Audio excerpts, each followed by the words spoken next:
Welcome back to our channel மாணக்கராசிரியர் சரவணன். இன்றைக்கி இந்த வீடியோவில் நம்ம என்ன இன்ஃபர்மேஷன் பார்க்க போகிறோம்னு பார்த்தீங்கன்னா, தமிழகம் முழுவதும் 10ஆம் வகுப்பு மாணவர்களுக்கு ஒரு திங்கட்கிழமையிலிருந்து செய்முறை தேர்வு 10ஆம் வகுப்பு எஸ்எஸ்எல்சி ப்ராக்டிக்கல் எக்ஸாமினேஷன் பிப்ரவரி 2026 வந்து பார்த்தீங்கன்னா நடத்த போகிறாங்க.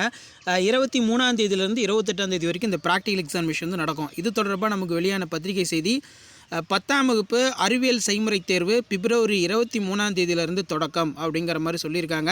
10ஆம் வகுப்பு அறிவியல் செய்முறை தேர்வு வரும் பிப்ரவரி 23ஆம் தேதி தொடங்குகிறது. தமிழகத்தில் 2026 மார்ச் மற்றும் ஏப்ரல் மாதங்களில் நடைபெற உள்ள 10ஆம் வகுப்பு பொதுத் தேர்வு எழுத உள்ள பள்ளி மாணவர்களுக்கான அறிவியல் பாடத்திற்கான செய்முறை தேர்வு குறித்து முக்கிய அறிவிப்பை அரசு தேர்வுகள் துறை இயக்கம் வந்து பார்த்தீங்கன்னா சமீபத்தில் வெளியிட்டிருக்காங்க. இதன்படி தமிழகம் முழுவதும் உள்ள அனைத்து அரசு மற்றும் தனியார் பள்ளிகளில் பயிலும் 10ஆம் வகுப்பு படிக்கும் மாணவர்களுக்கு வர பிப்ரவரி 23ஆம் தேதியிலிருந்து பிப்ரவரி 28ஆம் தேதியிலிருந்து செய்முறை தேர்வுகள் வந்து பார்த்தீங்கன்னா நடத்தப்பட வேண்டும் அப்படிங்கிற மாதிரி ஒரு ஆர்டரை டிஜி என்று அழைக்கப்படக்கூடிய டைரக்டரேட் ஆஃப் கவர்மெண்ட் எக்ஸாமினேஷன் வந்து ஒரு அப்டேட்டாக கொடுத்துருக்காங்க. இதற்கான அந்த முன்னேற்பாடுகள் பள்ளி தலைமை ஆசிரியர்கள் தங்கள் பள்ளி செய்முறை தேர்வு எழுத உள்ள மாணவர்களுடைய மதிப்பெண் பட்டியல் மற்றும் வருகை பதிவு பட்டியலை பின்வரும், அதாவது பிப்ரவரி 10ஆம் தேதி முதல் பிப்ரவரி 21ஆம் தேதி வரை, அதாவது www.dg.in/government என்ற அதிகாரப்பூர்வ இணையதளத்தில் பதிவிறக்கம் செய்து கொள்ள வேண்டும் என்று அறிவுறுத்தப்பட்டுள்ளது அப்படின்னு சொல்லியிருக்காங்க. ஸோ ப்ராக்டிக்கல் பொறுத்த வரைக்கும் பார்த்திங்கன்னா ப்ரைவேட் ஸ்கூல்ஸ் படிக்கக்கூடிய ஸ்டூடெண்ட்ஸ் எல்லாமே கவர்மெண்ட் ஸ்கூலில் போய் தான் ப்ராக்டிக்கல் வந்து செய்வாங்க. ஒரு சில ப்ரைவேட் ஸ்கூலில் வந்து பார்த்தோன்னா ப்ராக்டிக்கல் எக்ஸாமினேஷனுக்கான சென்டரையுமே வந்து பார்த்திங்கன்னா அந்த ஸ்கூல்லேயே வந்து வாங்கியிருப்பாங்க. ஸோ அதன் அடிப்படையில் வெளியில் இருந்தால் எக்ஸ்டர்னல் எல்லாமே வருவாங்க.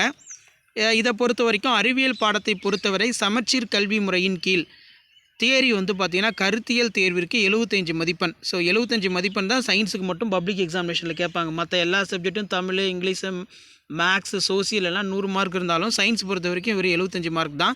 செய்முறை தேர்வு ப்ராக்டிக்கல் பொறுத்த வரைக்கும் 25 மதிப்பெண்களும் ஒதுக்கப்பட்டுள்ளது. இதில் 20 மார்க்குக்கு டெஸ்ட் நடக்கும், 5 மார்க் வந்து இன்டர்னல் வந்து போடுவாங்க உள்மதிப்பீடு.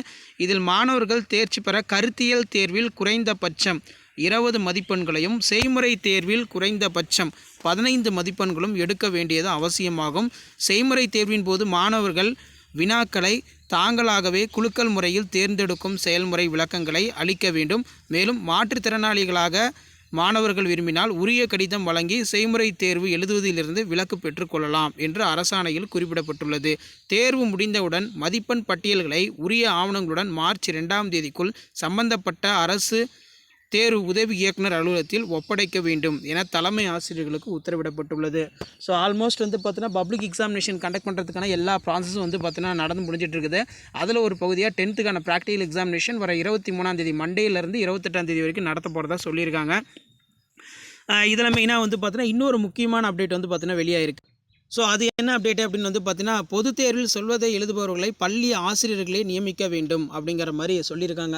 ஃபர்ஸ்ட் ஆஃப் ஆல் வந்து பார்த்தீங்கன்னா இந்த ஸ்க்ரைப்னு வந்து பார்த்திங்கன்னா இருப்பாங்க. அந்த மாணவர்களுக்கு அந்த பப்ளிக் எக்ஸாமினேஷன் ஒவ்வொரு வருஷமும் எழுதுறதுக்கு ஸ்கூல் டீச்சர்ஸே தான் வந்து பார்த்தீங்கன்னா எழுதுவாங்க. இந்த டைம் வந்து பார்த்தீங்கன்னா இல்லம் தேடி கல்வி, அதே மாதிரி கல்லூரி மாணவர்கள், பிஎட் மாணவர்களை வந்து பார்த்திங்கன்னா ஸ்க்ரைபாக போடலாம் அப்படிங்கிற மாதிரி ஒரு அரசாணையை டிஜி வந்து பார்த்தீங்கன்னா வெளியிட்டிருந்தாங்க. இதுக்கு பல்வேறு வகையான எதிர்ப்புகள் வந்து பார்த்தீங்கன்னா இருந்தது. காரணம் வந்து என்ன அப்படின்னா, இப்போ இந்த ஸ்க்ரைபு மாணவர்களால் கரெக்டாக வந்து சொல்கிறத வந்து எழுதுறதோட வேலை தான் வந்து பார்த்திங்கன்னா ஆசிரியர்கள். இப்போ புதுசாக நியமிக்கக்கூடிய கல்லூரி மாணவர்களாகட்டும், அதே மாதிரி இல்லம் தேடி வாலண்டியர் ஆகட்டும், அவங்க எல்லாருக்குமே வந்து பார்த்தோன்னா அந்த சப்ஜெக்டோட டெப்த்து வந்து பார்த்திங்கன்னா தெரிஞ்சிருக்குமா.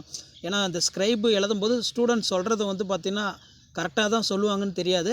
இப்படி நியமிக்கிறதுனால நிறையா அந்த ஸ்க்ரைப்லேயே வந்து பார்த்தீங்கன்னா ஃபெயிலியர்ஸ் வரதுக்கு இந்த மாதிரி வாய்ப்புகள் இருக்குதுன்னு சொல்லி நிறைய கருத்துக்கள் வந்து பார்த்தீங்கன்னா முன்வைக்கப்பட்டது. இப்போ அந்த கருத்துக்கள் எல்லாமே வந்து பார்த்திங்கன்னா அலசி ஆராய்ந்து பொது தேர்வில் சொல்வதை எழுதுபவர்கள் பள்ளி ஆசிரியர்களே நியமிக்க வேண்டும் என்று அரசு தேர்வுகள் துறை இயக்கம் உத்தரவு. ஸோ சமீபத்தில் வந்து பார்த்திங்கன்னா காலேஜ் ஸ்டூடெண்ட்ஸு இல்லம் தேடி கல்வி தன்வாளர்கள் அவர்களை வச்சு வந்து பார்த்தீங்கன்னா தேர்வு எழுதலான்னு சொன்னாங்க. இப்போ அதை நாங்கள் வாபஸ் வாங்கிக்கிறோம் அப்படின்னு சொல்லிட்டாங்க தமிழ்நாடு கவர்மெண்ட்டு.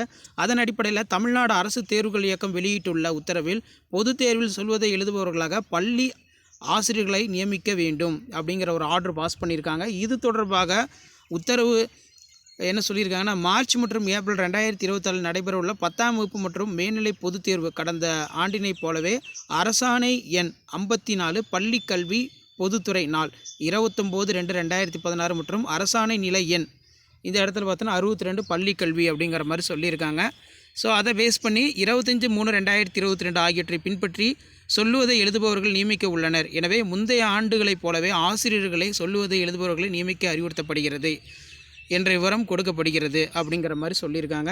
ஸோ இது வந்து பார்த்தீங்கன்னா வரவேற்கத்தக்கதான். ஏன்னா ஒவ்வொரு வருஷமும் வந்து பார்த்திங்கன்னா நார்மலாக வந்து ஸ்கூலுக்கு போய் டீச்சர்ஸ் வந்து பாடம் நடத்தி ஸ்டூடெண்ட்ஸ் வந்து படிக்க வைக்கிறாங்களோ அவங்கள வந்து ஸ்க்ரைபாக அலாட் பண்ணுறது தான் கரெக்டு. மற்றபடி இந்த காலேஜில் படிக்கக்கூடிய ஸ்டூடெண்ட்ஸ் இவங்க எல்லாமே வந்து பார்த்திங்கன்னா அந்த டெப்த்து வந்து அவங்களுக்கு தெரியுமா அப்படிங்கிற மாதிரி தெரியாது. இப்போ 10th வந்து பார்த்தீங்கன்னா பப்ளிக் எக்ஸாமினேஷனுங்கிறதுனால கண்டிப்பாக ஸ்க்ரைப் எழுதக்கூடிய ஸ்டூடெண்ட்ஸ் எல்லாமே வந்து பாஸ் ஆகணும். ஸோ அதுக்கேற்றார் போல் வந்து பார்த்தீங்கன்னா அரசு பள்ளி ஆசிரியர்கள், தனியார் பள்ளி ஆசிரியர்கள் இந்த ஸ்க்ரைபாக வந்து பார்த்தீங்கன்னா நியமிக்கப்பட வேண்டும். கல்லூரி மாணவர்கள் நியமிக்கப்பட வேண்டாம். அந்த செய்தி குறிப்பை வந்து பார்த்தீங்கன்னா வாபஸ் வாங்கிக்கிறோம் அப்படிங்கிற மாதிரி ஒரு தகவலை பள்ளிக்கல்வித்துறை தேர்வுகள் துறை இயக்கம் வந்து பார்த்தீங்கன்னா சொல்லியிருக்காங்க. ஸோ உங்களுக்கான செய்முறை தேர்வுகள் பொறுத்த வரைக்கும் வர மண்டேலேருந்து பார்த்தீங்கன்னா ஸ்டார்ட் ஆகுது. ஸோ அதுக்கு எப்படி வந்து ப்ரெசன்டேஷன் பண்ணணும், என்னென்ன இம்பார்ட்டன்ட்லாம் படிக்கணும், மார்க் அலோகேஷன்லாம் எப்படி இருக்குன்னு சொல்லி உங்களுக்கு அடுத்த வீடியோவில் நான் அப்டேட் பண்ணுறேன். ஸோ இந்த வீடியோ உங்களுக்கு யூஸ்ஃபுல்லாக இருந்தால் இமீடியட்டாக உங்கள் ஃப்ரெண்ட்ஸுக்கு ஷேர் பண்ணுங்கள். மாணக்கர் ஆசிரியர் சரவணன் யூடியூப் சேனல் சப்ஸ்கிரைப் பண்ணுங்கள். கீழே இருக்கக்கூடிய இந்த பெல் ஐக்கானை ப்ரெஸ் பண்ணி ஆல் வச்சுக்கோங்க.